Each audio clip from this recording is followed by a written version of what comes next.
Sabi yun. Saan magluto na ito, guys? Palpak na yung luto ko. Charon na to. Basta pag umaksa na. Okay na yan. Sunog na, oh. Dugyot.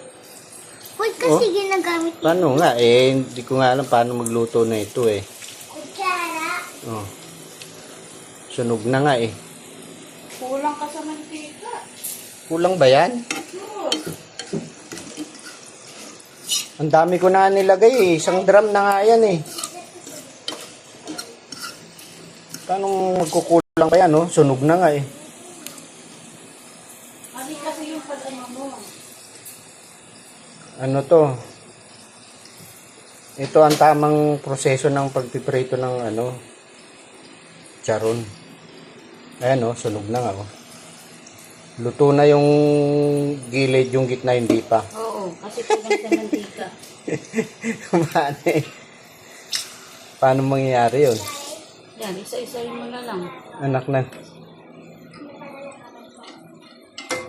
Paano mo mapaluto ito, eh?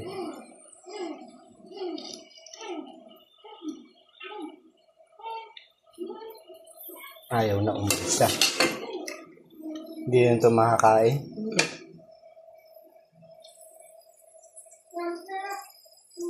Hanggang masunog na lang. Luto na yung gilid. Yung gitna, wala pa, oh. Oh, paano malalaman yan kung luto na? Pag kinagat mo, makunat. Di ba dapat malutong? Ibang klaseng chicharon to. Hindi yata to chicharon, eh. Kaya isa-isahin mo pang ganun, no? Pwede na yan. Ayaw nga, ano, eh. Kulang kasi sa mantika. Pero doon na. Bakit? Matakaw ba sa mantika to? Ngayon nga ano kasi ako nagluto na ito. Hindi ko nga alam to, eh. Kaya ako nga sa'yo pinapaluto, eh. Itong nga ako. Oh, Pwede na yan. Gawin mong bebel lang. nako. Imbis na malutong yung kain ko, wala na. Nako. Anuin mo nga muna to, Grace? Iyahan mo na yan kasi may susunod na lahat. Lagawa na ang bayo. Hindi nga pa kinabangan. Dami ko pa naman nilagay.